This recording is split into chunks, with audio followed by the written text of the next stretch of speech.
Mostly self help book, seminar and motivational videos में हमको constantly in message से push किया जाता है। इंस्टेंट पुश के लिए तो शायद ये काम कर जाए, बट लॉन्ग टर्म गोल्स के लिए अगर आपको कंटिन्यूस उस एक्स फैक्टर पर डिपेंड करना पड़े तो ये आपकी विल पावर को वीक कर सकता है।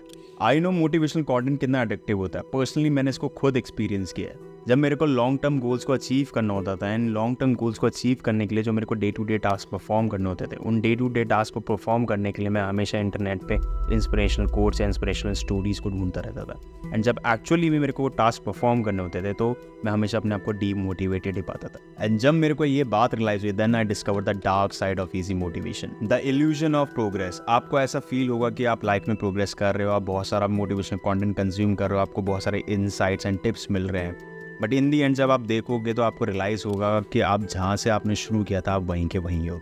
Dependency on the motivation content. कोई भी टास्क को परफॉर्म करने के लिए आप मोटिवेशन को सीख करोगे, बुक्स में या वीडियोस में आप मोटिवेशन ढूंढोगे, अदरवाइज आपको उस टास्क को परफॉर्म करने का मन नहीं करेगा, आप उस टास्क को प्रोक्रेस्टिनेट कर दोगे। Avoiding challenges. कोई भी टास्क अगर ऐसा हो जिसमें आपके कंफर्ट जोन से बाहर जाके काम हो रहा है तो उस टास्क को थोड़ा अवॉइड करना, उससे थोड़ा बैक स्टेप ले लेना या फिर उसमें कोई इजी वे आउट ढूंढना। And the last is always running after the rewards. कभी भी किसी टास्क में फेल हो जाना तो बहुत ज़्यादा डिमोटिवेट होना, डिप्रेस्ड हो जाना, फेलियर को एम्ब्रेस ना करना, हमेशा वही टास्क परफॉर्म करना जिसमें आपको रिवॉर्ड मिलेगा, जो आपके कंफर्ट जोन को चैलेंज ना करो, जिसमें फेल होने के चांसेस ना हो। Sound familiar right? सो इस वीडियो में हम कुछ insight, practical tips and actionable strategies को लर्न करेंगे जिनकी हेल्प से आप इस मोटिवेशनल नीड के लूप से बाहर आ सकते हैं। सो इससे पहले कि हम ये सारी स्ट्रैटेजीज को लर्न करें तो सबसे पहले हम देखते हैं कि मोटिवेशन को लेकर मिथ्स क्या क्या हैं। So myth number 1 is motivation is all that matters. Internet पे बहुत सारे कोचेस आपके ब्रेन में ये फीड करने में लगे रहते हैं कि anybody can do anything, but आप खुद ही सोचो, क्या ऐसा पॉसिबल है? क्या हर कोई सिंगर बन सकता है? क्या हर कोई फुटबॉल खेल सकता है? नहीं ना। टैलेंट, स्किल, अपॉर्चुनिटी, रिसोर्सेज, ये सब भी मैटर करता है, राइट? तो मोटिवेशन एक्चुअली में आपका एक सपोर्ट सिस्टम बन सकता है उस चीज़ में जिस चीज़ को आप ऑलरेडी परस्यू कर रहे हो। उस चीज़ में मोटिवेशन आपकी हेल्प कर सकता है उस चीज़ को परस्यू करने के लिए, but motivation can not be the only thing. तो बस आपको ये याद रखना है कि मोटिवेशन एक सपोर्ट सिस्टम है, but it is not everything. So myth number 2 is you can not do anything without motivation. आप खुद ही सोचो, क्या आप अपने घर के डे टू डे टास्क जो करते हो, क्या आप उनके लिए हमेशा एक्साइटेड रहते हो? या अगर आप जॉब पे जाते हो, क्या आप जॉब पे जाने के लिए हर दिन एक्साइटेड होते हो? किसी दिन आप एक्साइटेड होते हो, किसी दिन आप नहीं होते हो, राइट?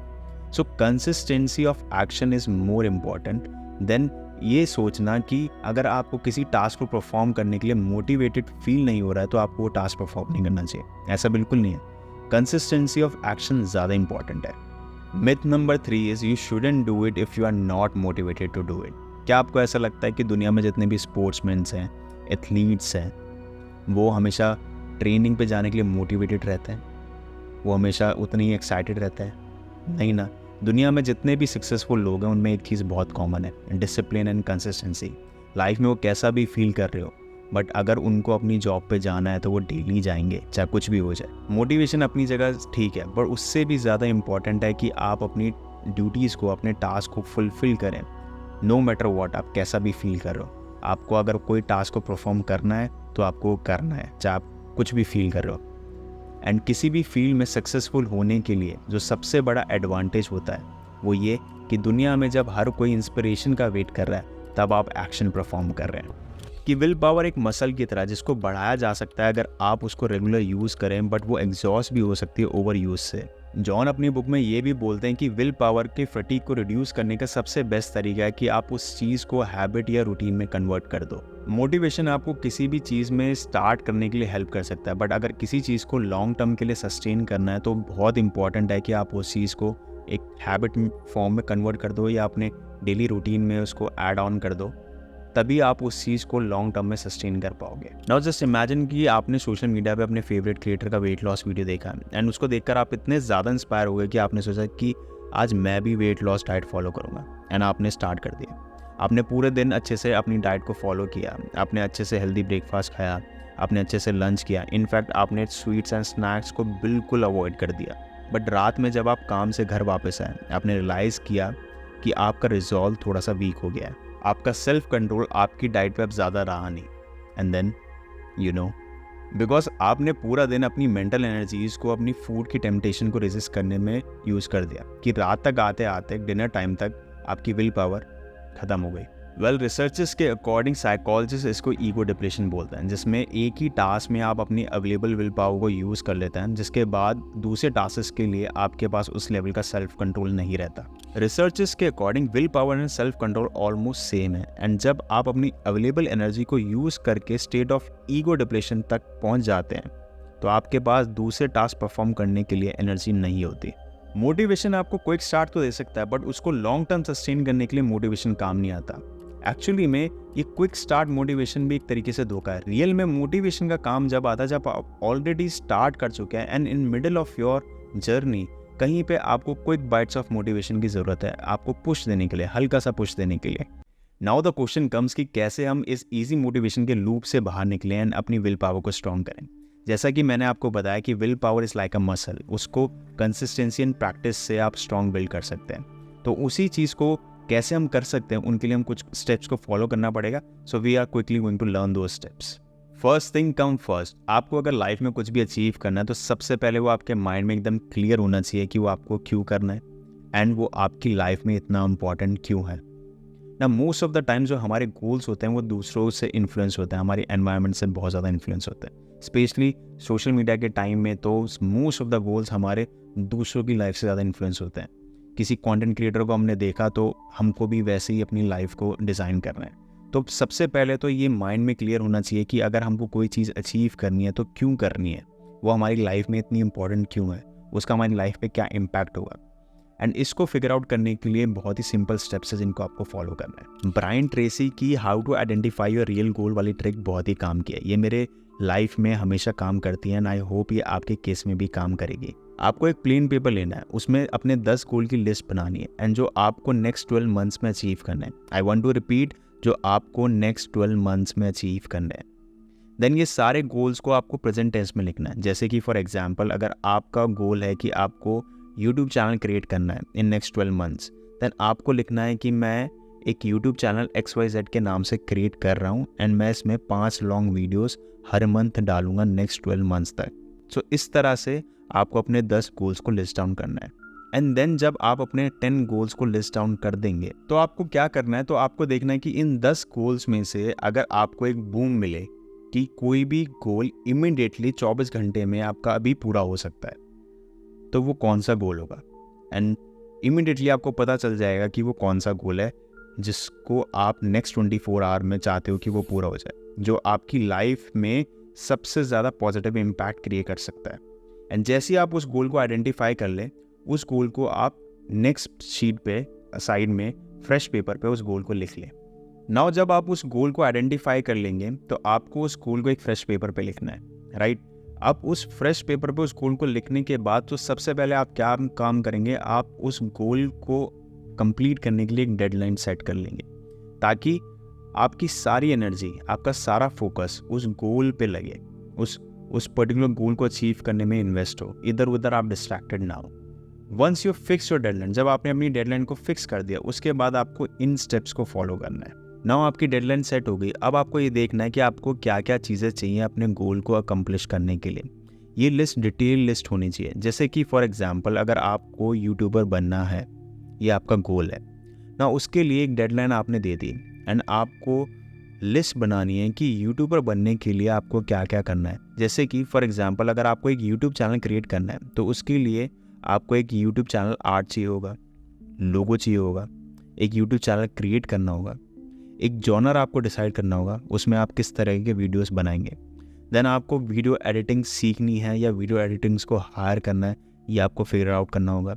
देन आपको ग्राफिक डिज़ाइनर्स भी चाहिए होंगे, तो उसके लिए आपको फिगर आउट करना पड़ेगा कि आप AI टूल्स को यूज़ करेंगे या फिर ग्राफिक डिज़ाइनर्स को हायर करेंगे या फिर आप खुद फ़ोटोशॉप को लर्न करेंगे।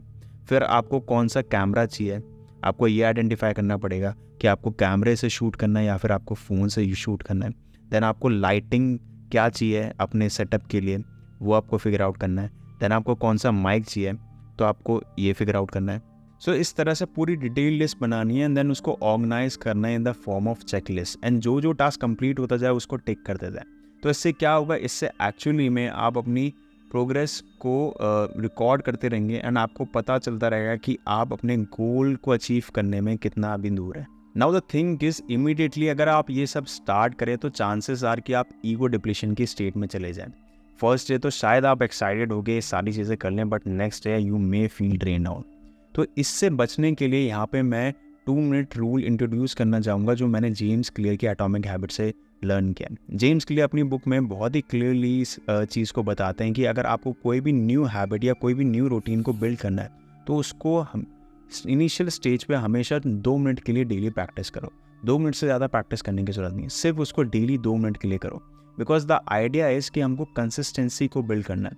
एक बार आपने कंसिस्टेंसी को बिल्ड कर लिया देन आप अपनी टाइम ड्यूरेशन को एक्सपैंड कर सकते हो। आप 2 मिनट से 10 मिनट तक जा सकते हो, 10 से 15, 15 से 20, 20 से 25, आप ऐसे इस तरीके से टाइम को इंक्रीज कर सकते हो। बट द आइडिया इज़ हमको सबसे पहले अपनी कंसिस्टेंसी को बिल्ड करना है। इसलिए सबसे पहले हमको स्टार्ट करना है बहुत ही छोटे छोटे स्टेप्स से, हमको एकदम से जंप नहीं मारना है।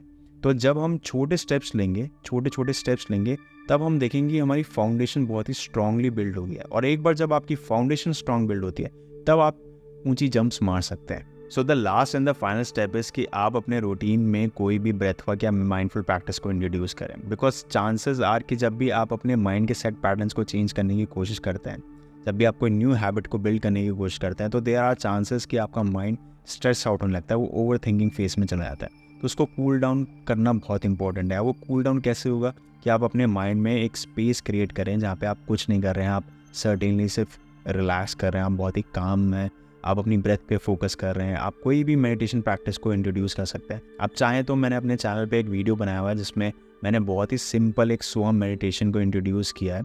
आप ये वीडियो देख सकते हैं फोकस वाला, जिसमें मैंने बताया कि आप अपने फोकस को कैसे एनहांस कर सकते हैं सिंपल मेडिटेशन के थ्रू। तो आपको इसका लिंक डिस्क्रिप्शन में मिल जाएगा और यहाँ पे टॉप पे भी है। तो आप इस मेडिटेशन को भी अपने डे टू डे रूटीन में इंट्रोड्यूस कर सकते हैं। ये मेडिटेशन काफ़ी हेल्पफुल है एंड साइंटिफिकली भी काफ़ी प्रूवन है। ये आपके फोकस को एनहांस करने में काफ़ी हेल्प करता है। तो ज़रूर इस मेडिटेशन को भी ज़रूर इंट्रोड्यूस करें, या कोई भी और ब्रेथ वर्क जो भी आपके अकॉर्डिंग आपको लगता है आप उसको इंट्रोड्यूस ज़रूर करें अपने हैबिट्स में। ये आपके माइंड को स्टेबल रखेगा एंड आपके माइंड को स्ट्रेस आउट नहीं होने देगा। आई होप ये वीडियो आपको काफ़ी इंसाइटफुल एंड हेल्पफुल लगा होगा। जस्ट इन केस अगर आप भूल गए तो मैं आपको दोबारा रिमाइंड कराना चाहूँगा कि मोटिवेशन सब कुछ नहीं होता। मोटिवेशन से ज़्यादा इंपॉर्टेंट है एक्शन लेना एंड एक्शन के साथ कंसिस्टेंट रहना। एंड ये जो सोशल मीडिया की वजह से हम लोग एक ईजी मोटिवेशन के लूप में फंस गए हैं, ये हमारी विल पावर को डैमेज कर रहा है। हर बार लाइफ में किसी भी सिचुएशन के लिए दूसरों पर डिपेंडेंट रहना या फिर सोशल मीडिया पे उसका सोल्यूशन ढूंढना एक्चुअली में हमारे विल पावर को वीक करता है। सो इससे ज़्यादा बेटर है कि हम उस प्रॉब्लम को फेस करें ना, अपनी गुड हैबिट से अपने माइंड को स्ट्रांगली बिल्ड करें ताकि हर बार हम प्रॉब्लम की जगह सोल्यूशन का पार्ट हों। एंड यही एटीट्यूड हमारा टूवर्ड्स लाइफ होना चाहिए। नमस्कार। एंड हाँ, चैनल को सब्सक्राइब करना मत भूलना। मैं आपसे फिर मिलूँगा।